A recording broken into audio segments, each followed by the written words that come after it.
پاک ہماری اس پاک بزم کو، محفل کو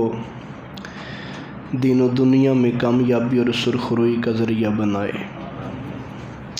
یہ آج ہمارا 7واں لیکچر ہے، جس میں کوشش کی جائے گی کہ تقریباً نبی پاک صلی اللہ علیہ وآلہ وسلم کی جو عمر شریف کا حصہ ہے 47 سال سے لے کے 50 سال تک، یہ جو 3 سال ہیں، یعنی اعلان نبوت کا 7ویں سال سے 10ویں سال تک کا حصہ، یا مزید پھر ایک طریقے سے سننا چاہیں تو یہ سن سکتے ہیں کہ سرکار کے مدینہ منورہ جانے سے تقریباً یہ 3 سال پہلے کے جو گزشتہ واقعات ہیں ان کو ہم انشاءاللہ سماعت کریں گے۔ پچھلی دفعہ ہم نے اپنی جس گفتگو کا اختتام کیا تھا وہ یہ تھا کہ مسلمان مکہ والوں کے ظلموں سے، جبروں سے، زیادتیوں سے تنگ آ کے وہ چلے گئے حبشہ۔ جب حبشہ پہنچے تو مکے والوں نے وہاں پر بھی ان کو سکون سے نہ رہنے دیا، ایک وفد، ایک گروپ، ایک کمیٹی تیار کی اور تیار کر کے بہت سارے تحفے اور ہدیے وہ بھیجے حبشہ کے بادشاہ اور وہاں کے وزیر و مشیروں کے لیے، تاکہ ہماری بات مانے۔ ان کو وہاں حبشہ سے نکالنے کی کوشش کی، لیکن وہ ایمان پسند اور دین پسند بندہ تھا، وہ مسلمان بھی ہو گیا تھا، تو اس نے نہ نکالا۔ اب یہ واپس آ گئے ناکام ہو کے۔ جب ساری صورتحال آ کے مکہ والوں کو بتائی کہ وہ تو بڑی موج میں ہیں وہاں پہ، بادشاہ نے بڑی ان کی جو ہے وہ محبت اور بڑی ان کی احترام والی باتیں کی ہیں،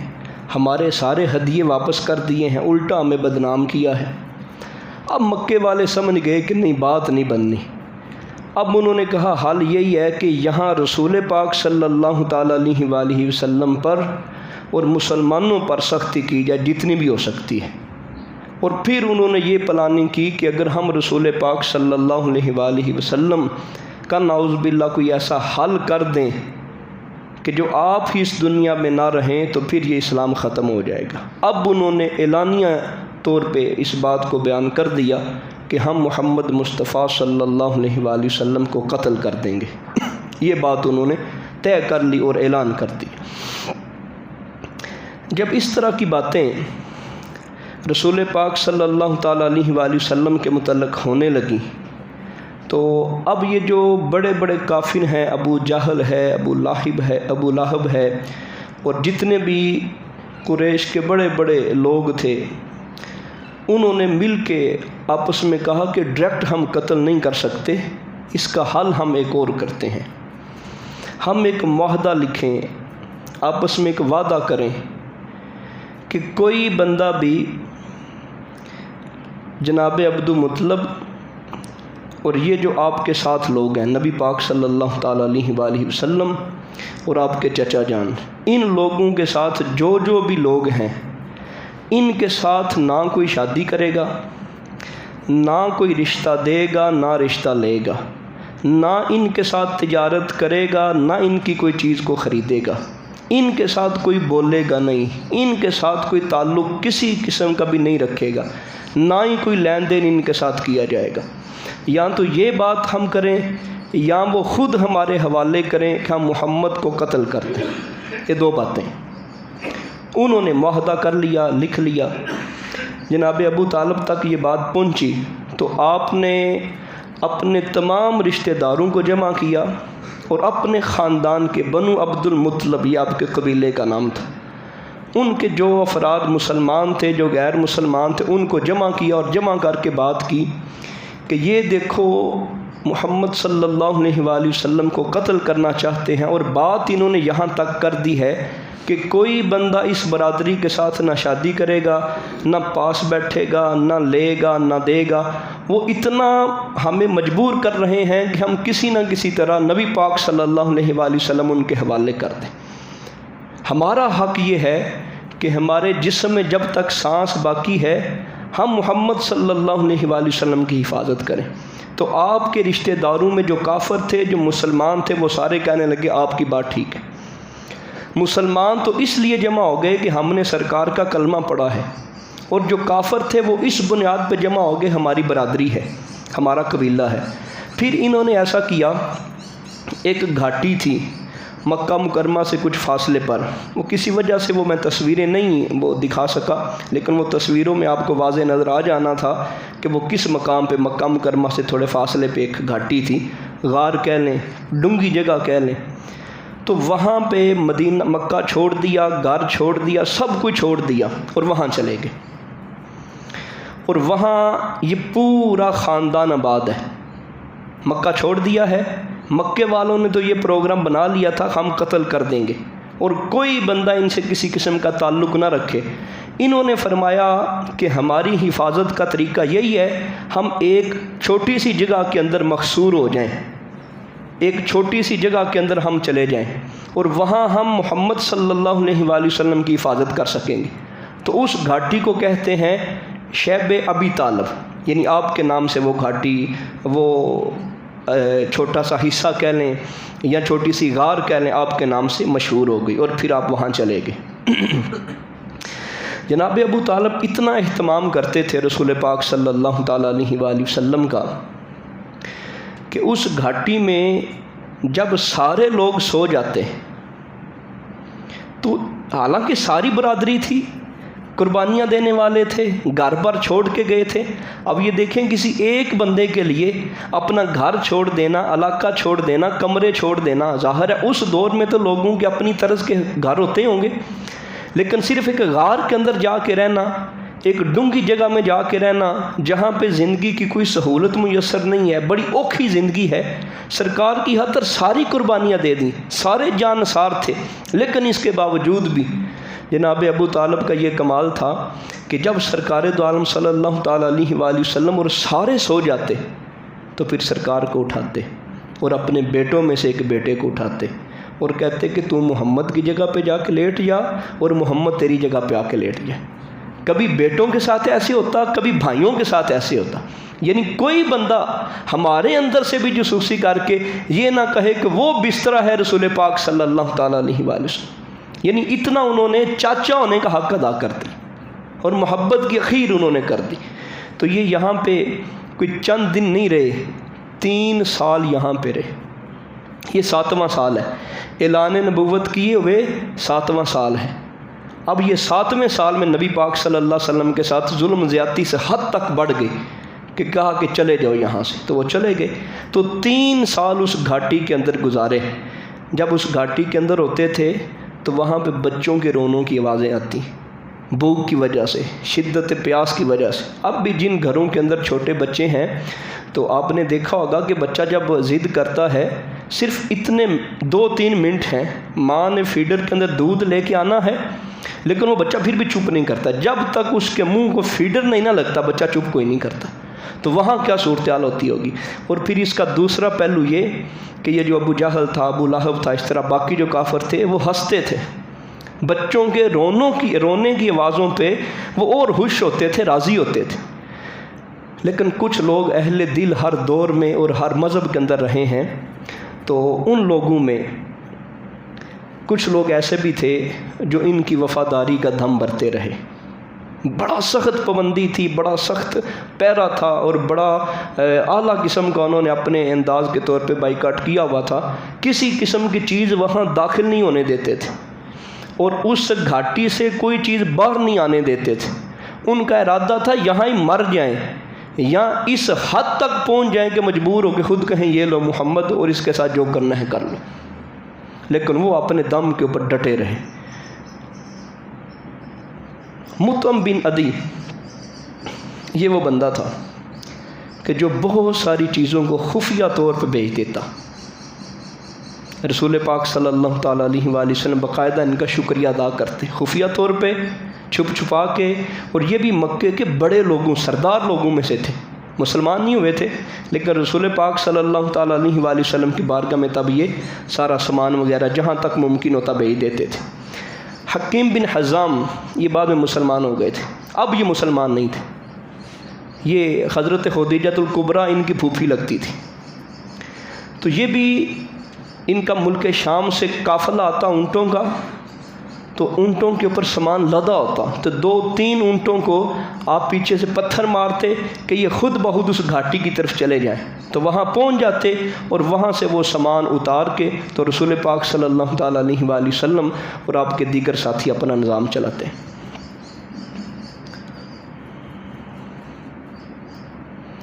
حشام بن عروہ، یہ بھی ایک شخص تھا، مسلمان نہیں ہوا تھا، ابھی یہ مسلمان ہے۔ حشام بن عمر بن ربیہ، انہوں نے پہلی دفعہ 3 بوریاں چھپ چھپا کے بھیجیں اس گھاٹی کی طرف۔ جب رونے کی آوازیں سننی، وہاں پہ صورتحال دیکھنی تو دل پسیج جاتا تھا، تو بھیج دی۔ اب کفار مکہ کو پتہ چل گیا کہ اس نے بھیجی ہیں، اس کی شامت آ گئی۔ یہ بھی سرداروں میں سے تھا، کہا تو اچھا سردار ہے، ہم ساروں نے فیصلہ کیا ہوا ہے، ہماری مخالفت کرتے ہو؟ جی وہ مجھ سے غلطی ہوگی، آئندہ نہیں بھیجوں گا۔ وہ چند ماہ گزرنے، ان کے حالات دیکھنے، تو پھر بوریاں بھیج دینی، ان کو پھر پتہ چلنا، انہوں نے پھر کلاس لے لینی کہ یہ کیا کیا، اس نے پھر معافی مانگ لینی۔ جب دیکھا کہ چند بار یہ بار بار ایسے ہی کرتا ہے حشام، تو پھر انہوں نے ساروں نے مل کے قتل کرنا چاہا۔ تو تب ابو سفیان، وہ بھی مسلمان نہیں ہوئے تھے، انہوں نے کہا کہ اے لوگو اس کو قتل نہ کرو، یہ سردار قبیلے میں سے ہے اور یہ صرف صلہ رحمی کی وجہ سے ایسا کر رہا ہے، ہمیں بھی ایسا ہی کرنا چاہیے تھا، لیکن اگر ہم نہیں کر رہے اس کو کیوں قتل کرتے ہو؟ تو جناب ابو سفیان بعد میں مسلمان ہو گئے تھے، آپ خود بڑے سردار تھے، تو پھر ان کی بات مانی اور پھر یہ کام ٹل گیا۔ یعنی یہ سارے واقعے سے ہمیں یہ معلوم ہوا کہ ویسے تو بڑی سختی تھی۔ رسول پاک صلی اللہ تعالیٰ علیہ وآلہ وسلم نے فرمایا ہم شیب ابی طالب میں چمڑا کھا کے گزارا کرتے رہے، یعنی چمڑا کھایا جاتا ہے، بھوک کی شدت بڑھ جاتی تھی، مٹی وغیرہ اور دیگر ہر چیز، جو چیز ہمیں کھانے کے قابل لگتی وہ چیز کھا کے ہم گزارا کر کے وہاں بڑے اوکھے ہو کے 3 سال گزارے۔ اور پھر جس وقت یہ مدت پوری ہو گئی تو ایک دن نبی پاک صلی اللہ تعالیٰ علیہ وآلہ وسلم نے، محرم کا مہینہ تھا اور 10واں سال تھا، یہ 3را سال جہاں پہ مکمل ہونے والا تھا، اپنے چچا کو کہتے ہیں کہ اے چچا جان میں آپ کو ایک بات بتاؤں، میرے اللہ نے مجھے بتائی ہے کہ انہوں نے جو عہد نامہ لکھا تھا، جو وعدہ لکھا تھا، جو معاہدہ لکھا تھا، اس معاہدے کو دھیمک نے سارا چاٹ لیا ہے، صرف اللہ کا نام باقی رہ گیا ہے۔ یہ بات اگر ان کے سامنے رکھی جائے معجزے کے طور پہ، ہو سکتا ہے کہ ہمارا کوئی معاملہ حل ہو جائے۔ جناب ابو طالب کہتے ہیں کہ میں نے پوچھا کہ آپ سچ کہہ رہے ہیں؟ تو کہا میں نے کب آپ سے پہلے جھوٹ بولا ہے، یہ میرے اللہ کا حکم ہے، یہ مجھے اللہ نے وحی فرمائی ہے۔ تو کہا ٹھیک ہے، سارے خوبصورت کپڑے پہن لو۔ کپڑے پہنے، جناب ابو طالب لے کے ان کو حرم کے اندر چلے گئے۔ جب حرم کے اندر گئے تو قریشیوں کا آگے سے انداز دیکھیں، 3 سال بعد آئے حرم میں، تو آگے سے کہہ رہے ہیں کیا بھوک کی شکایت کرنے آئے ہو، پانی مانگنے آئے ہو، کھانا مانگنے آئے ہو، آپ لوگوں کی بس ہو گئی ہے، اب ہار مانتے ہو؟ جناب ابو طالب نے فرمایا نہیں، ایک بات آپ لوگوں کے سامنے رکھنی، اگر تو ہماری بات سچی ہوئی تو پھر آپ اپنا وعدہ واپس لے لیں، معاہدہ واپس لے لیں، یہ جو ظلم کی داستان رقم کر رہے اس کو ختم کر دو، اور اگر ہم جھوٹے ہوئے تو ہم اپنا بیٹا آپ کو دے دیں گے، جو کرنا وہ کر لیجیے۔ انہوں نے کہا جی ٹھیک ہے، ہمیں منظور ہے، آپ کی بات کیا ہے؟ بات ہماری یہ ہے کہ کعبے کے اندر کسی بندے کو جانے کی اجازت نہیں، اور جو آپ نے معاہدہ لکھا تھا وہ کسی طرح بھی مٹ نہیں سکتا، ختم نہیں ہو سکتا، وہ گل سڑ نہیں سکتا، چمڑے کے اوپر لکھا ہوا، وہ بڑی مضبوط اور بڑی بہترین جگہ پہ آپ لوگوں نے رکھا ہوا ہے۔ جی ایسے ہی ہے، اس کو تو 3 سال ہو گئے، کسی ہلایا نہیں ہے۔ کہا وہ میرا بھتیجا کہتا ہے وہ سارے کا سارا معاہدہ ختم ہو گیا ہے، صرف اللہ کا نام باقی بچا ہے، اگر یہ ہماری بات جھوٹی ہو تو پھر ہم اپنا بیٹا آپ کو پیش کر دیں گے، اگر سچی ہو تو آپ اپنا یہ جو ظلم کا وعدہ ہے، ظلم کا معاہدہ ختم کر دو۔ کہا جی ٹھیک ہے۔ وہ لوگ گئے، کعبہ شریف کا دروازہ کھولا، جس جگہ پہ وہ تھا، جس طرح سرکار نے بتایا تھا اسی طرح بات ہوئی، اللہ کا نام باقی ہے، باقی سارا ختم ہو چکا ہے۔ اس دن مورخین نے لکھا کہ بہت ساری مکے کی عورتیں اور بندے مسلمان ہو گئے۔ جب یہ چیز دیکھی نبی پاک صلی اللہ تعالیٰ علیہ وآلہ وسلم تو وہاں تھے، تو کہا واقعی یہ نبی کے سوا کوئی نہیں بتا سکتا، مسلمان ہو گئے۔ لیکن ان لوگوں نے جن کے مقدر میں بدبختی لکھی ہوئی تھی، انہوں نے کہا یہ جادو کر دیا، اور پھر کہا کہ نہیں ہم یہ معاہدہ ختم کوئی نہیں کر سکتے۔ پھر جناب ابو طالب چلے گئے اسی گھاٹی کے اندر، کہا کہ ہم اپنی بات کے اوپر اب بھی کھڑے ہیں، آپ لوگوں نے بدعہدی کی ہے، لہٰذا آپ دوبارہ پھر واپس چلے گئے۔ جب آپ پہاڑی میں چلے گئے، وہاں لوگ بھی اس چیز کو دیکھ رہے تھے، تو پھر بنی عبد مناف، بنی قصی، یہ قبیلے تھے جو جناب ابو طالب کے قبیلے کے، ہاشمیوں کے قبیلے کے بالکل قریب تھے، اور ان میں جو ایسی جن کی مائیں بنو ہاشم میں سے تھیں، ان کے بندے آپس میں جمع ہوئے، متفق ہوئے اس فیصلے کے بعد، اس واقعے کے بعد۔ مکہ مکرمہ میں الگ انہوں نے میٹنگ کی، انہوں نے کہا جی وہ آخر ہماری برادری ہے، ہمارا قبیلہ ہے، اور اگر قبیلہ برادری نہ بھی ہو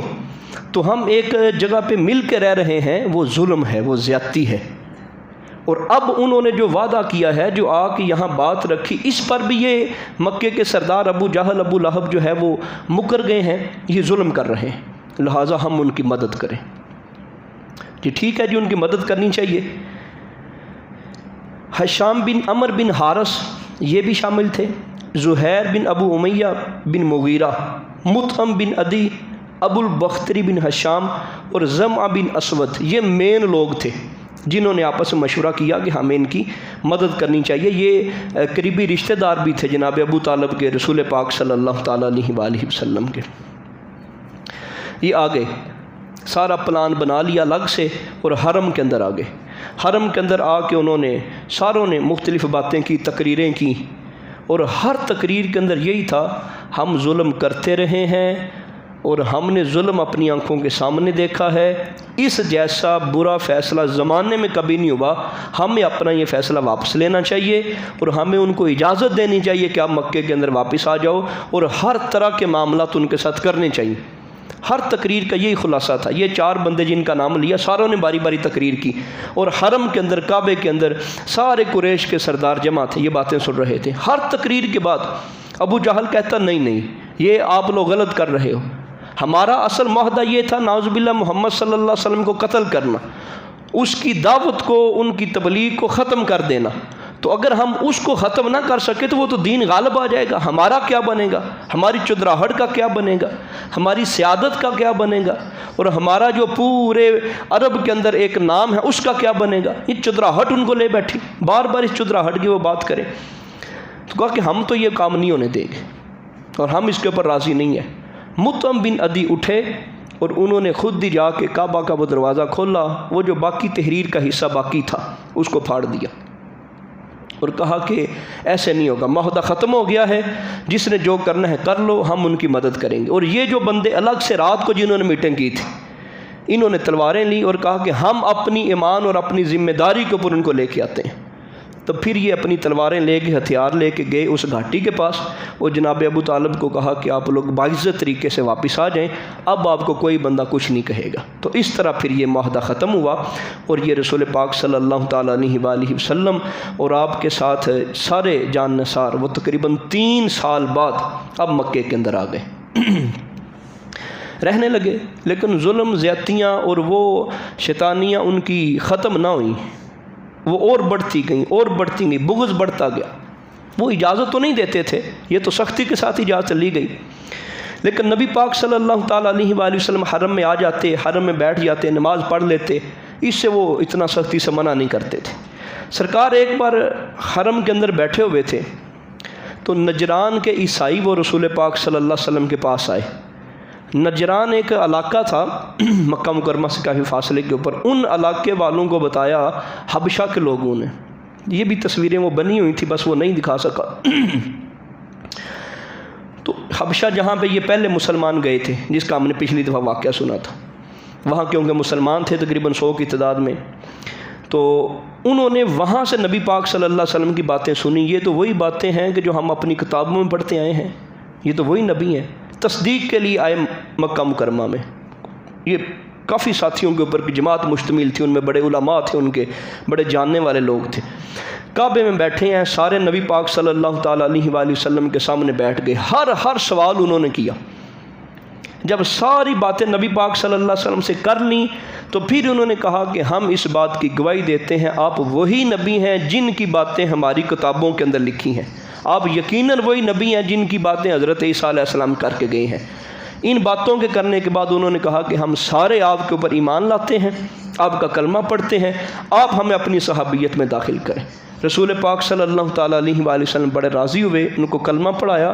تعلیمات ان کو سکھائی اور کہا کہ اپنے علاقے کے اندر جا کے دین کا کام کرو، یہ پیغام اپنے علاقے میں جا کے پہنچاؤ۔ جب یہ یہاں سے گزرنے لگے،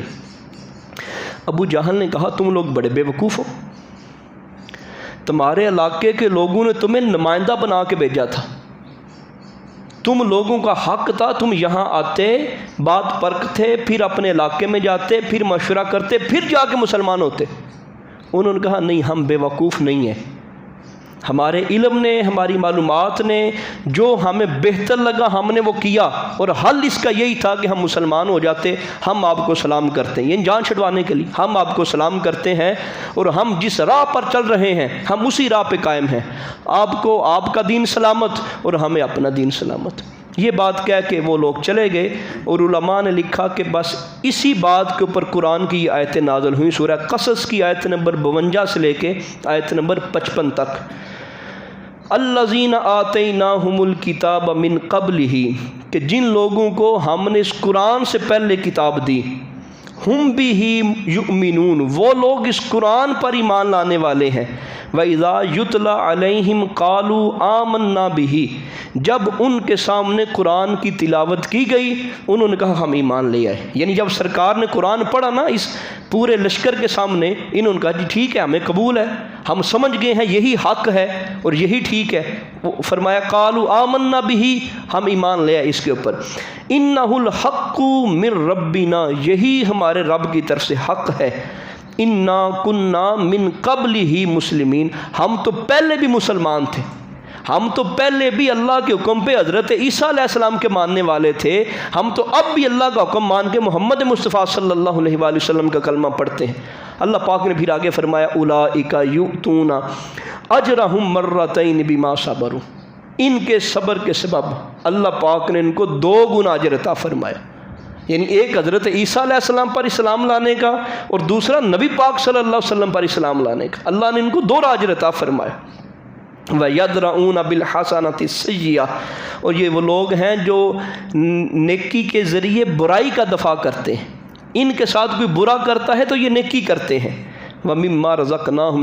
يُنْفِقُونَ، اور ہمارے دیے میں سے اللہ کی راہ میں خرچ کرتے ہیں۔ وَإِذَا سَمِعُوا اللَّغْوَ أَعْرَضُوا عَنْهُ، اور جب یہ کوئی لغو بات سنتے ہیں تو اس سے منہ پھیر لیتے ہیں۔ یعنی ابو جہل نے جو باتیں کی ان سے کہ ابھی آپ مسلمان ہو گئے، آپ کو تو چاہیے تھا وہاں نجران جاتے اور وہاں جا کے مسلمان ہو، اپنے لوگوں سے باتیں کرتے پھر مسلمان ہوتے، ابھی مسلمان ہو گئے ہو۔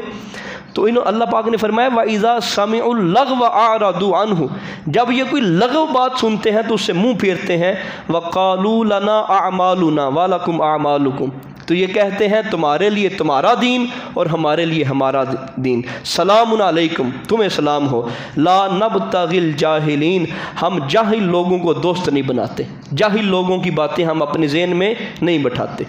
تو یہ سارے کا سارا قبیلہ مسلمان ہوگا۔ اب یہاں سے بھی ان کو اور پریشانی ہوئی، مکہ کے کافروں کو، یار ان کی تعداد بڑھتی جا رہی ہے، وہ پرانے جو نجران کے بڑے بڑے علماء تھے وہ مسلمان ہوتے جا رہے ہیں، یہ بھی ان کو بڑا دکھ ہو گیا۔ اب یہ تنگ ہو کے پھر آخری ایام تھے جناب ابو طالب کے، عمر قریب آ گئی تھی، 80 سال کی تقریباً عمر ہو گئی، بیمار بھی اب زیادہ رہنے لگے، تو اب یہ آخری پھر حربہ استعمال کرنے کے لیے آئے ہیں، اور آ کے کہا قریشیوں نے جناب ابو طالب کو کہ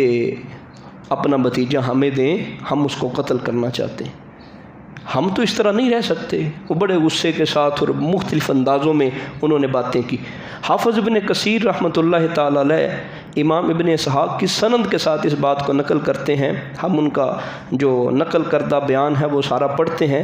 جب جناب ابو طالب بیمار پڑے اور قریشیوں کو ان کی شدت مرض کی خبر ہو گئی کہ ان کا مرض اب بڑھ گیا ہے، تو انہوں نے ایک دوسرے سے کہا حمزہ اور عمر دونوں مسلمان ہو گئے ہیں اور محمد کی دعوت کا چرچا تمام قبیلوں تک پہنچ رہا ہے، اس لیے ہمیں جناب ابو طالب سے مل کر یہ کہنا چاہیے کہ اپنے بھتیجے سے اس بارے میں کوئی قطعی بات کر لیں، کوئی ختمی فیصلہ کر لیں، کوئی آخری بات کر لیں۔ اللہ کی قسم اب تو ہمیں ڈر ہو چلا ہے کہ کہیں ہماری سیادت اور قیادت ہی بنو ہاشم کے لوگ نہ چھین لے جائیں۔ یعنی روڑا سارا گرے ہی ہے، پگڑی دا، اپنی امارت دا، اپنی چدراہٹ دا، اپنی نمبرداری دا، اپنے بڑے پن دا، اپنے عہدیاں دا، اپنی سیٹاں دا۔ وہ کہتے ہیں اب تو ان کی خبر سارے جہان میں پہنچ رہی ہے۔ یعنی یہ الگ سے شاخ تھی بنو ہاشم کی، تھے تو سارے قریش کے اندر آتے تھے۔ وہ کہتے ہیں ہم سے سرداری چھن جائے گی، ہم سے یہ عہدے چھن جائیں گے، نام جگہ جگہ ان کا رہے گا، ہم کوئی آخری بات کر لیں جناب ابو طالب سے۔ تو انہوں نے کہا کہ آپ تو ہم میں سے ہیں جیسا کہ آپ کو معلوم ہے، اور آپ اب اس حال کو پہنچ گئے ہیں کہ آپ کے بارے میں ہمیں ڈر ہونے لگا ہے۔ ہمارے اور آپ اپنے بھتیجے کے بارے میں کوئی ختمی فیصلہ کر دیں اور ہماری مخالفت سے رک جائے۔ آپ کو معلوم ہے کہ وہ ہمارے دین کے بارے میں کیا کیا باتیں کرتے ہیں۔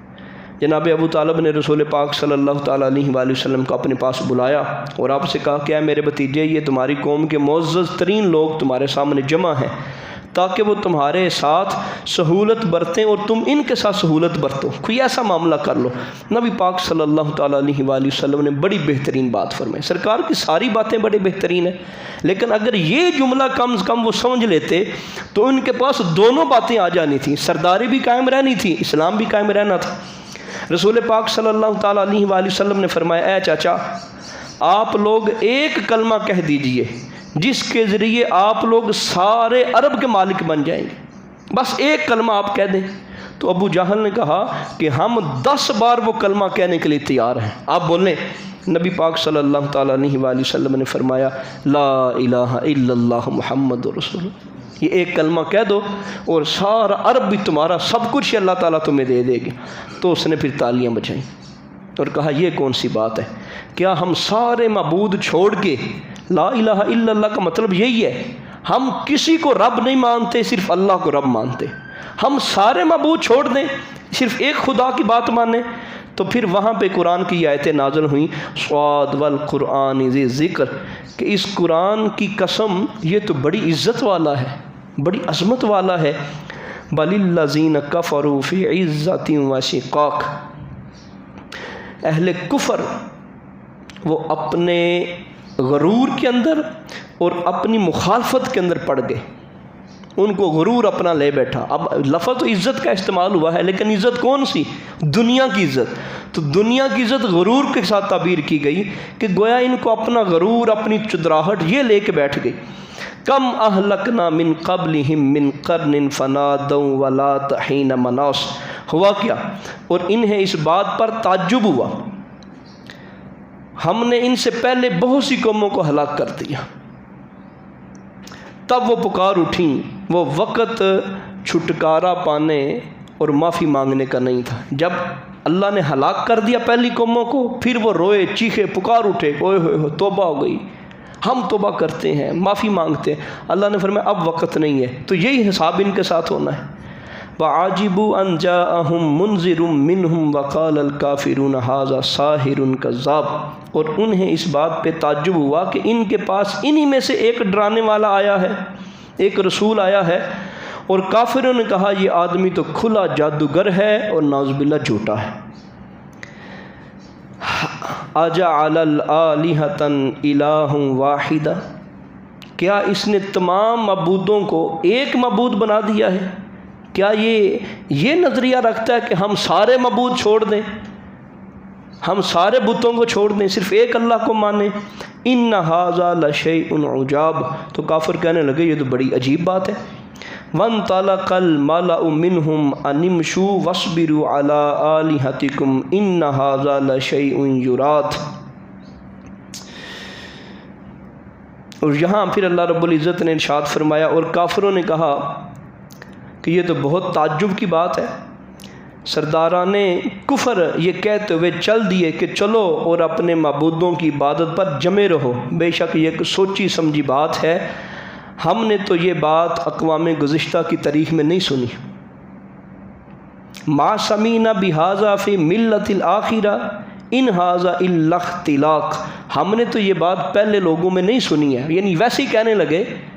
ہمارے باپ تھے تو وہ بھی سارے بتوں کی عبادت کرتے تھے، ہمارے دادا تھے تو وہ بھی سارے بتوں کی عبادت کرتے تھے، ہمارے اوپر والے پردادا تھے، ہم نے تو پہلے لوگوں سے ایسی بات نہیں سنی، یہ جو بات کرتے ہیں سارے خداؤں کا انکار کر کے ایک خدا کو مان لو۔ تو کہا کہ یہ تو گھڑی ہوئی بات ہے محمد کی۔ تب یہ ان کی اس بات کے اوپر قرآن نازل ہوا جب یہ جناب ابو طالب کے پاس آخری وقت جمع ہوئے۔ گھاٹی سے نکلنے کے 6 ماہ بعد، اب یہ جو درمیانی جب یہ گھاٹی سے نکلے 6 ماہ بعد ماہ رمضان میں، اور بعض روایات میں ہے کہ شوال تھا یا ابتدائے ذی القعدہ تھا، نبی پاک صلی اللہ تعالیٰ علیہ وآلہ وسلم کے چچا جان جناب ابو طالب انتقال کر جاتے ہیں۔ اس وقت ان کی عمر 80 سال تھی، اور نبی پاک صلی اللہ تعالیٰ علیہ وآلہ وسلم کی عمر مبارک 49 سال 8 ماہ اور چند دن تھی، اور اس واقعے کے 3 سال بعد پھر نبی پاک صلی اللہ تعالیٰ علیہ وآلہ وسلم نے ہجرت فرمائی، یعنی یہ 10واں سال ہے۔ اب 3 دن بعد ایک اور بڑا صدمہ ہوا ہے، کہ تو یہ بڑا صدمہ تھا آپ کے لیے، نبی پاک صلی اللہ علیہ وسلم کے لیے، تو 3 دن بعد حضرت خدیجہ الکبریٰ ان کا انتقال ہو گیا،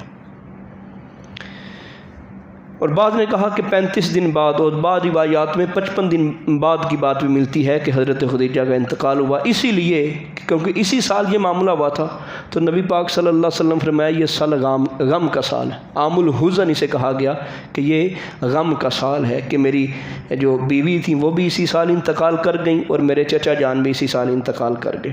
حضرت خدیجہ کا ذکر ہوا تو ان کی ہم نے درمیان میں کچھ باتیں نہیں سنی، نبی پاک صلی اللہ تعالیٰ علیہ وآلہ وسلم بڑا ان کو یاد کرتے تھے، تو کچھ باتیں ہم آپ کے سلسلے میں سماعت کرتے ہیں۔ ان کی عمر 65 سال تھی، اور نبی پاک صلی اللہ علیہ وسلم کی عمر مبارک 50 سال تھی جب حضرت خدیجہ کا انتقال ہوا۔ امام احمد روایت کرتے ہیں، حضرت عائشہ کہتی ہیں نبی پاک صلی اللہ تعالیٰ علیہ وآلہ وسلم جب بھی آپ کا ذکر کرتے تو بے حد تعریف کرتے، آپ کے انتقال کے بعد بھی آپ کی بڑی تعریف کی، اور ایک جملہ حضرت عائشہ صدیقہ رضی اللہ تعالیٰ عنہا نے وہ کہہ دیا، تو جب وہ جملہ بولا تو نبی پاک صلی اللہ تعالیٰ علیہ وآلہ وسلم نے فرمایا اللہ تعالیٰ نے مجھے سب سے بہتر بیوی خدیجہ دی ہے، اور فرمایا اس کے اندر خصوصیت یہ تھی وہ مجھ پر اس وقت ایمان لائیں جب لوگوں نے میرا انکار کیا، ایک خوبی یہ بیان کی، اور دوسری یہ بیان کی اس وقت میری تصدیق کی جب لوگوں نے مجھے جھٹلا دیا، اور تیسرے نمبر فرمایا اس وقت اپنے مال کے ذریعے میری مدد کی جب لوگوں نے مجھے محروم کر دیا، اور چوتھے نمبر فرمایا کہ اللہ نے مجھے ان کے بطن سے اولاد دی جبکہ مجھے دوسری عورتوں سے اولاد نہ دی، یعنی جتنی بھی بیویاں ہیں صرف حضرت خدیجہ سے اللہ تعالیٰ نے یہ فیصلہ کیا کہ انہی سے آپ کی اولاد ہوگی، تو فرمایا میں اس کا ذکر کیوں نہ کروں، جب اتنے احسانات ہیں اتنے معاملات ہیں تو میں کیوں ان کا ذکر نہ کروں۔ ایک بار یہ کھانا لے کے جا رہی تھیں غار حرا میں، تو نبی پاک صلی اللہ تعالیٰ علیہ وآلہ وسلم کے پاس جبریل امین آئے، تو جبریل امین نے کہا کہ اے محمد اپنی اس بیوی سے کہیے کہ اللہ بھی ان کو سلام کہتا ہے اور میں بھی سلام کہتا ہوں، اللہ کا بھی سلام ہو میرا بھی سلام ہو، اور ساتھ ان کو یہ خوشخبری دے دیں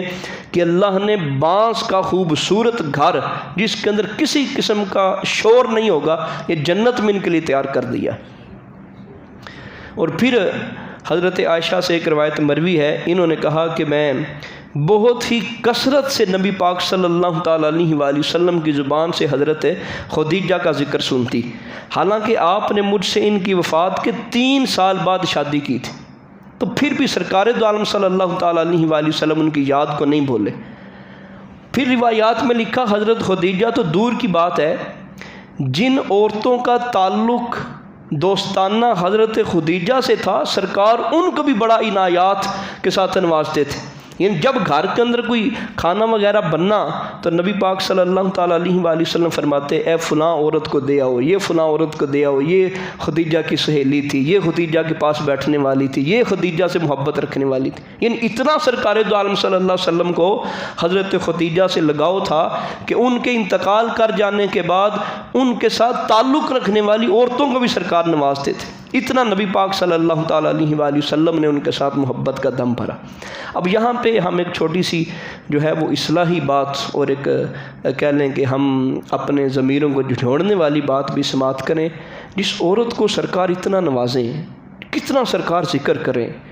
اور نبی پاک صلی اللہ علیہ وسلم کی ساری نسل کا آغاز جہاں سے ہوا ہو، یہ اللہ نے کوئی فیصلہ کیا تھا نا جی، پہلی خاتون، ان کے اسلام لانے کے اعتبار سے تو زمانے کا کوئی بندہ آپ سے مل ہی نہیں سکتا، حضرت صدیق اکبر بھی نہیں مل سکتے، پہلے دن ہی مسلمان ہو گئی۔ اور پھر جتنی اللہ تبارک و تعالیٰ نے آپ کو نبی پاک صلی اللہ علیہ وسلم کی قربت دی ہے، اتنی تو کسی کو مل ہی نہیں سکتی۔ لیکن اس کے باوجود ہم لوگ جو ہیں وہ پورے معاشرے کے اندر آپ دیکھ لیں، ہم کسی کا انکار کوئی نہیں کرتے۔ حضرت فاطمہ الزہرا کا ذکر، مقام اور رتبہ اپنی جگہ پہ بلند ہے، پر یار ان کی ماں کا بھی تو کوئی مقام ہے، تو ان کو کوئی شمار ہی کوئی نہیں کرتا، کبھی ذکر ہی کوئی نہیں کیا، کبھی بات ہی کوئی نہیں کی۔ بی بی پاک کا ذکر ہونا چاہیے، باقی بھی سادات کا ذکر ہونا چاہیے، پر یہ تو نہیں جن کو ساری زندگی سرکار یاد کرتے رہے۔ اچھا، ان کے بارے میں اور بھی بڑی حدیثیں ہیں، میں بڑا اختصار کیا ہے، بڑی حدیثیں ہیں۔ سرکار نام نہیں لینے دیتے تھے، عورتوں میں بعض کا بات ہو جاتی ہے نا، بلکہ حضرت خدیجہ الکبریٰ نے فرمایا، حضرت عائشہ نے فرمایا کہ اگر کوئی بندہ حضرت خدیجہ کے بارے میں بات کر دیتا تو سرکار اتنا غصے ہوتے کہ جس قدر شدید بارش آنے پہ سرکار کو سرکار کے چہرے کا انداز عجیب ہوتا تھا، اس طرح انداز سرکار کا عجیب ہو جاتا تھا۔ یعنی شدید قسم کا سرکار کو عجیب لگتا کہ مجھے کوئی بندہ خدیجہ کے بارے میں بات نہ کرے، اس نے میرے اوپر بڑی قربانیاں دی ہیں۔ تو یہ حضرت خدیجہ بھی حضرت فاطمہ کی ماں ہے، بلکہ ایک حدیث پاک میں نبی پاک صلی اللہ علیہ وسلم نے فرمایا زمانے کی سب سے عظیم 3 عورتیں ہیں، ان 3 عورتوں میں حضرت فاطمہ پاک کا نام ذکر نہیں ہے، حضرت خدیجہ کا نام موجود ہے۔ تو ہم ایسا نہ کریں، ہم انصاف کا دامن بھی اپنے ہاتھ میں رکھیں۔ آپ یہ جو لوگ اہل بیت کا بڑا دم بھرتے ہیں، وہ کہتے ہیں نہیں ہم سے زیادہ اہل بیت کو مانتا ہے کوئی نہیں، وہ لوگ بھی حضرت فاطمہ کا ذکر تو کریں گے، لیکن ان کی والدہ حضرت خدیجہ کا ذکر نہیں کریں گے۔ سرکار پہلے دن آئے ہیں اور پہلے دن آتے ہی انہوں نے کلمہ پڑھ لیا، مسلمان ہو گئی۔ حالانکہ یہ بڑا عجیب تھا معاملہ، نکاح کیا ہے تو اپنی چدراہٹ، اپنی وہ بہت بڑی مالدار ہونا، ہر چیز پیچھے کر دی، اور سرکار کے لیے کھانا لے کے اتنا دور جانا، یہ بڑا مقام تھا اور یہ اللہ کا فیصلہ تھا۔ سرکار دو عالم صلی اللہ علیہ وسلم کی 11 ازواج میں سے اللہ تبارک و تعالیٰ نے اگر اولاد دیا تو صرف حضرت خدیجہ الکبریٰ سے دی، حالانکہ باقی عورتیں وہ بھی بڑی باکمال عورتیں تھیں، مقابلہ تو ان کا بھی کوئی نہیں کر سکتا، لیکن اللہ نے جو مقدر کیا ہے کہ اسی بی بی سے میرے نبی کی اولاد پیدا ہو، وہ بی بی کتنے مقام والی ہوگی، اور لوگ اس بی بی کا ذکر ہی نہ کریں، لوگ اس بی بی کو یاد ہی نہ کریں۔ جس عورت کو سرکار ہمیشہ یاد کرتے رہیں، جس کی سہیلیوں کو سرکار جو ہے وہ کھانا دینا سارے معاملات کرتے رہیں، جن سے تعلق والوں کو سرکار نوازتے رہیں، ہم اس بی بی کو کبھی یاد ہی نہ کریں، اس کا ذکر ہی نہ کریں، تو یہ بھی ہماری کم بختی نہیں تو اور کیا، اور ہماری یہ ناانصافی نہیں تو اور کیا ہے۔ ہم ساروں کو یاد رکھیں، لیکن اس ہستی کا مقام بھی کوئی چھوٹا نہیں ہے۔ تو یہاں سے کہ یہ بھی معاملہ معلوم ہوا کہ نیک بی بی کو یاد رکھنا چاہیے، تذکرے کرنے چاہیے۔ اگر بی بی کا مرد کے ساتھ معاملہ اچھا ہو تو اس کو بھولنا نہیں چاہیے۔ حضرت عمر نے بھی فرمایا تھا کہ بیویوں کے بارے میں انصاف کا دامن تھاما کرو، وہ تمہیں کپڑے دھو کے دیتی ہیں، تمہارے بچوں کا خیال رکھتی ہیں، تمہارے بچوں کی مائیں ہیں، کھانے پکا کے، ہمارے اعتراض ہی ختم نہیں ہوتے۔ تو جو عورت اپنے شوہر کے معاملات میں مدد کرتی ہے، اس کے ساتھ اس کے تعاون ہونا چاہیے، اس کو یاد بھی رکھنا چاہیے۔ لیکن نبی پاک صلی اللہ علیہ وسلم نے بھی تو عورتوں کے ساتھ معاملات کیے ہیں۔ المختصر، رسول پاک صلی اللہ تعالیٰ علیہ وآلہ وسلم کے لیے یہ سال بڑی پریشانی کا سال تھا۔ حضرت خدیجہ بڑی آپ کو تسلیاں دیا کرتی تھی، وہ بھی اس دنیا سے چل پڑی۔ حضرت جناب ابو طالب کا بھی آپ کے اوپر بڑا شفقت کا سایہ تھا، وہ بھی اس دنیا سے چل پڑے۔ تو اب جو کیفیت مکے والوں نے کی، چند ایک میں جملے پڑھتا ہوں، یہاں سے آپ اندازہ لگائیں کہ اب مکے والوں نے کیا حد کر دی۔ جناب ابو طالب کے جانے کے بعد اذیتوں اور تکلیفوں کا وہ سلسلہ شروع ہو گیا جو ہم پیچھے سنتے آئے ہیں، اس کا ذکر ہی نہیں اس کے بارے میں، بلکہ یہاں سے آپ اندازہ لگائیے گا۔ نبی پاک صلی اللہ تعالیٰ علیہ وآلہ وسلم نے فرمایا، قریش نے جناب ابو طالب کی وفات سے پہلے میرے ساتھ کبھی بھی کوئی بڑی بدسلوکی نہیں کی، حالانکہ کتنی بدسلوکی ہوتی رہی، اوجڑیاں آپ کے اوپر رکھی گئیں، شیب ابی طالب کے اندر 3 سال بھیجے گئے، یعنی اس بات کا مطلب یہ ہے کہ جو حد انہوں نے اب کر دی ہے، پیچھے والوں کو دیکھیں وہ تو کوئی نہیں تھا۔ ایک بندے کو بہت زیادہ سزا دی جائے نا جی، بہت زیادہ سزا دی جائے، حالانکہ پہلے بھی سزا دی جائے، وہ پہلی والے کو بھول جاتا ہے۔ تو رسول پاک صلی اللہ تعالیٰ علیہ وآلہ وسلم نے ایک اور مقام پہ فرمایا، اہل قریش بزدل بنے رہے یہاں تک کہ جناب ابو طالب کی وفات ہو گئی۔ ان کی وفات سے پہلے وہ بزدل تھے، لیکن جب بزدل تھے تو کتنا جرم کرتے تھے، اب تو بزدل نہیں رہے، اب وہ کتنا جرم کرتے ہوں گے۔ امام بہقی نے عبداللہ بن جعفر سے لکھا کہ جناب ابو طالب کی وفات کے بعد قریش کے ایک نادان آدمی نے رسول پاک صلی اللہ علیہ وسلم کے اوپر مٹی ڈال دی۔ آپ گھر لوٹ آئے اور آپ کی ایک بیٹی نے آپ کے چہرے سے مٹی صاف کی، تو آپ صلی اللہ علیہ وسلم نے فرمایا، اے بیٹی مت رو، اللہ تعالیٰ تمہارے باپ کی حفاظت کرنے والا ہے۔ صبر دیکھیں سرکار کا، ہماری کیفیت دیکھیں کیا ہو جاتی۔ اللہ کے دین کے لیے سب کچھ کر رہے ہیں، نہ اپنی ذات کے لیے نہ اپنی اولاد کے لیے، اللہ کی ذات کے لیے اور اللہ تبارک و تعالیٰ کے لیے۔ تو لیکن اس کے باوجود سرکار کا یقین دیکھیں کتنا پختہ ہے، فرمایا اپنے بچوں کو رونے کی ضرورت نہیں ہے، اللہ ہماری حفاظت کرے گا، اللہ پاک ہمارے اوپر کرم فرمائے گا۔ یہاں سے سرکار دو عالم صلی اللہ تعالیٰ علیہ وآلہ وسلم جب بے امید ہو گئے، کہا کہ نہیں اب یہاں بات کوئی نہیں بننی،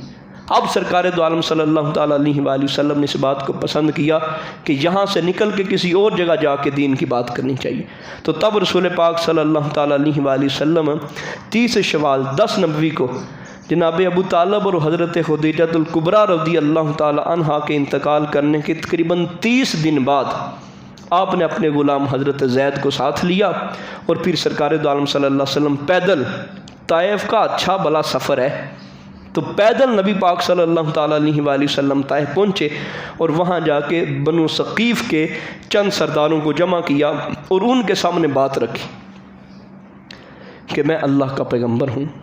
میری مدد کریں، جو لوگ میری مخالفت کرتے ہیں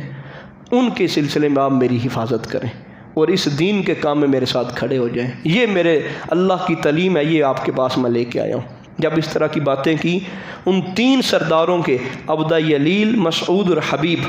ان تینوں کے جو جواب تھے وہ ہماری زبانیں اجازت نہیں دیتی کہ ہم ان کو پڑھیں، لیکن ان 3 جواب پڑھنے کے بعد اب یہ اندازہ لگائیں سرکار کا جگرا کتنا تھا۔ کوئی بندہ کسی سے بات سن نہیں سکتا، تو پہلے نے کہا اگر اللہ نے تمہیں کچھ دے کر بھیجا ہے تو کعبے کے پردوں کو پھاڑ ڈالوں گا، یعنی بغض اتنا ہے، نعوذ باللہ تن اللہ نے کوئی شے نہیں دیتی، اگر تانوں اللہ نے کوئی شے دیتی ہے تو میں جا کے کعبے دے پردے پھاڑا، حالانکہ وہ کعبے دا احترام کرنے والے سے، ایک کعبے دا طواف کرنے والے سے، کعبے دی عزت کر دے، یعنی نظریہ ایسی بھی اتنا نہ تانوں تے مل ہی نہیں سکتی۔ تو یہ جملے اس نے بولے اور یہ کتنا سخت جملہ ہے، اگر آپ نبی ہیں تو پھر میں کعبے کے جا کے پردے پھاڑ دوں گا، جس خدا نے آپ کو نبی بنایا ہے اس کے گھر کے پردے میں جا کے پھاڑ دوں گا۔ یہ نبی پاک صلی اللہ علیہ وسلم کے ساتھ اتنا بغض ہے۔ اور دوسرے نے کہا کیا اللہ کو اپنا رسول بنانے کے لیے تمہارے سوا کوئی دوسرا بندہ نہیں ملا؟ یہ جملے سرکار سنے، برداشت کیے۔ اور تیسرے نے اچھی بات کی، اللہ کی قسم میں تم سے کبھی بھی بات نہیں کروں گا، اگر تم اللہ کے رسول ہو جیسا کہ تمہارا دعویٰ ہے تو میرے لیے اس سے زیادہ خطرناک بات کوئی نہیں کہ میں تمہاری بات کو رد کر دوں، اور اگر آپ اللہ کے بارے میں جھوٹ بولتے ہیں تو میرے لیے مناسب نہیں کہ میں تم سے بات کروں۔ لیکن پہلے 2 کے جو جملے تھے وہ تو بندے کو ہلا کے رکھ دینے والے تھے۔ رسول پاک صلی اللہ تعالیٰ علیہ وآلہ وسلم جب اس قبیلے کے سرداروں کے پاس گئے اور انہوں نے آگے سے اس طرح کے جواب دیے، نبی پاک صلی اللہ تعالیٰ علیہ وآلہ وسلم اب ایک سردار کے پاس جانے لگے۔ 1 ماہ سرکار رہے ہیں وہاں، 1 مہینہ پورا وہاں رہے۔ بعض علماء نے لکھا ہے 10 دن کا قول بھی کیا ہے، لیکن یہ کم سے کم 10 دن کا قول کیا ہے، لیکن 1 ماہ رہنے والا قول وہ بہت ساری روایات سے سچا آتا ہے کہ سرکار 1 ماہ وہاں رہے، ایک سردار کے پاس گئے اور ایک سردار کو جا کے اپنی بات کہی، لیکن کسی نے بھی نبی پاک صلی اللہ علیہ وسلم کی ہاں میں ہاں نہیں ملائی۔ بالآخر ان لوگوں نے یہ کہا کہیں ان کی دعوت پہ ہمارے جوان، ہمارے بچے نہ لگ جائیں۔ اب انہوں نے بچوں کا ذہن خراب کیا، بچوں کی مخالفت کی، اور نبی پاک صلی اللہ علیہ وسلم کو کہا کہ اب ہمارے علاقے سے نکل جائیں، اب آپ 1 دن بھی ہمارے یہاں طائف میں نہیں رہ سکتے۔ نبی پاک صلی اللہ علیہ وسلم کو باقاعدہ نکالا گیا اور وہاں کے جو اوباش، جو نوجوان تھے، ان کو کہا کہ 2 صفیں بنا لو، ہاتھ میں پتھر پکڑ لو حضرت زید ساتھ تھے رسول پاک صلی اللہ علیہ وسلم کے، اور اب وہ پتھر مارنے لگے۔ رسول پاک صلی اللہ تعالیٰ علیہ وآلہ وسلم چلتے تو دونوں طرف صفیں بنی ہوئی تھیں، تو نبی پاک صلی اللہ علیہ وسلم کو خالی پتھر نہیں مارے گئے، سرکار کو پتھر بھی مارتے، ساتھ گالیاں بھی دیتے۔ حضرت علی سے ایک قول منسوب ہے، حضرت علی فرمایا کہ زبان کے لگائے ہوئے زخم کبھی ہرے نہیں ہوتے، کبھی ٹھیک نہیں ہوتے، نیزوں کے اور تلواروں کے زخم درست ہو جاتے ہیں، پر زبان سے دیے ہوئے جملے، زبان سے دی ہوئی گالیاں، یہ ساری زندگی بندے کے سینے کے اوپر اسی طرح زخم بن کے رہتے ہیں۔ تو نبی پاک صلی اللہ علیہ وسلم کو پتھر بھی مارے گئے اور ساتھ گالیاں بھی دی گئیں، صرف ظاہری تشدد نہیں کیا گیا بلکہ دل سے بھی نبی پاک صلی اللہ علیہ وسلم کو وہ لوگ تکلیف دیتے رہے۔ اور بالآخر سرکار اپنے دشمنوں کے باغ کے اندر جا کے بیٹھ کے، بہت بڑے دشمن عتبہ بن ربیعہ اور شیبہ بن ربیعہ، انہوں نے بڑے ظلم کیے تھے، لیکن اب حل کوئی نہیں تھا، سرکار کی اخیر ہو گئی تھی۔ نبی پاک صلی اللہ علیہ وسلم نے دیکھا سامنے باغ ہے اور سرکار ایک انگور کی بیل کے نیچے آ کے بیٹھ کے، جب ان لوگوں نے دیکھا، تھے تو یہ بھی قریشی اور عربی تھے، ان کے دل میں بھی کچھ نرمی پیدا ہوئی، تو نبی پاک صلی اللہ تعالیٰ علیہ وآلہ وسلم تکلیف سے کراہ رہے تھے۔ یہ باقاعدہ روایت کا لفظ ہے، یعنی تکلیف کے بعد جو بندہ آہ کرتا ہے وہ شدت ابھی غالب تھی، اور نبی پاک صلی اللہ تعالیٰ علیہ وآلہ وسلم کے مقدس قدموں سے خون جاری تھا۔ اب یہ دیکھیں، یہ بھی ہماری ناانصافی نہیں ہے، ہمیں کربلا کا خون تو ہر سال نظر آتا ہے، لیکن ہمیں سفر طائف نظر کوئی نہیں آتا۔ ہم اس کی داستانیں تو بڑی بیان کرتے ہیں اور کرنی بھی چاہیے، لیکن نبی پاک صلی اللہ علیہ وسلم کا اتنا ذکر ہم نے نہیں سنا جتنا ہم نے کربلا کا ذکر سنا۔ جاہل سے جاہل بندہ دیکھ لیں، ان پڑھ سے ان پڑھ بندہ دیکھ لیں، کربلا کی جھوٹی ہزاروں داستانیں بھی گھڑی گئیں، وہ بھی ہم نے سنی ہوئی ہیں، لیکن سچی داستان ہم نے ان پاک لوگوں کے نانے جان کی باتیں نہیں سنی۔ عجیب معاملہ ہے، نہ ان کی نانی کی باتیں سنی ہیں، نہ ان کے نانے کی باتیں سنی ہیں، نہ خدیجۃ الکبریٰ کی وہ قربانیاں سنی ہیں، نہ محمد مصطفیٰ صلی اللہ علیہ وسلم کی جان نثاریاں سنی ہیں، اور پھر واقعہ کربلا کے اندر ہزاروں قسم کے جھوٹ گھڑ کر کے ہم پتہ نہیں کیا ثابت کرنا چاہتے ہیں، اور ہم کہتے ہیں ہم سے بڑا مسلمان کوئی نہیں۔ یہ ہم سنیوں کی بھی یہی صورتحال بنتی چلی جا رہی ہے، لیکن یہ بھی کوئی کام سوکھا نہیں تھا، آسان نہیں تھا، اور یہ باتیں ایسی تھی جو بڑی عجیب تھی۔ وہ کربلا کے اگر دن مان بھی لیے جائیں وہ چھڑے 10 دن تھے، تو یہ تو پورے 13 سال ہیں۔ آپ ہر خطبے کے اندر سنتے ہیں کہ نبی پاک کے اوپر کتنا ظلم ہوا، لیکن آج جو ظلم کی داستانیں امام حسین کے بارے میں پڑھ کے سنائی جاتی ہیں وہ سرکار کے بارے میں بھی نہیں پڑھ کے سنائی جاتی۔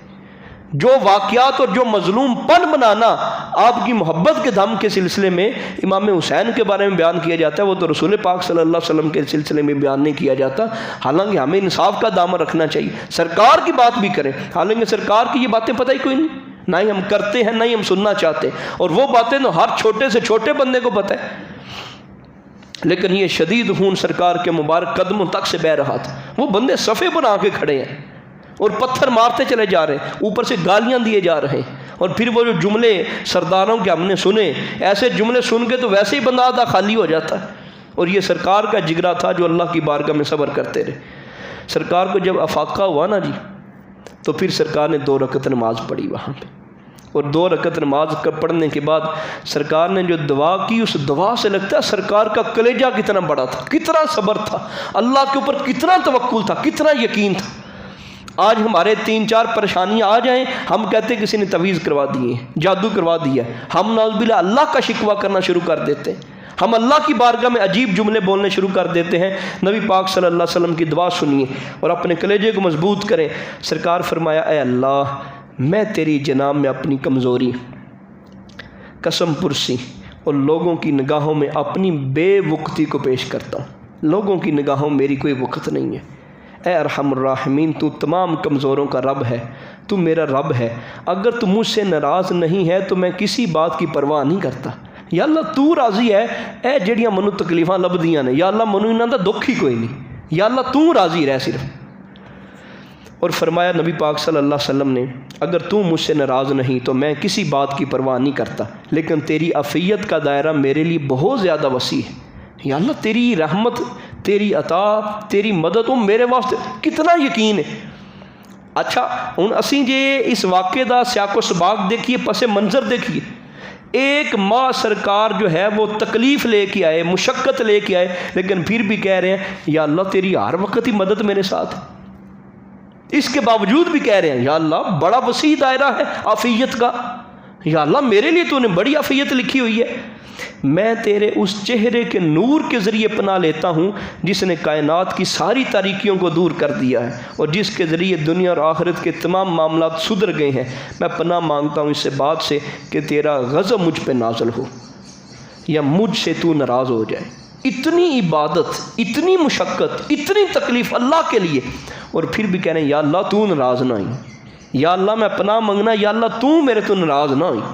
اور پھر نبی پاک صلی اللہ علیہ وسلم نے فرمایا میں تیری طرف اپنی ہر معصیت اور خطا سے رجوع کرتا ہوں یہاں تک کہ تو راضی ہو جائے، تیرے بغیر کسی کے پاس نہ کوئی طاقت ہے نہ کوئی قدرت ہے۔ یہ سرکار کی دعا ہے۔ اتنی تکلیفوں کے باوجود بھی سرکار کا حوصلہ دیکھیں، اللہ کے اوپر یقین دیکھیں، پھر بھی کہہ رہے ہیں یا اللہ تو میری بڑی مدد کرتا ہے۔ یہی معاملہ تھا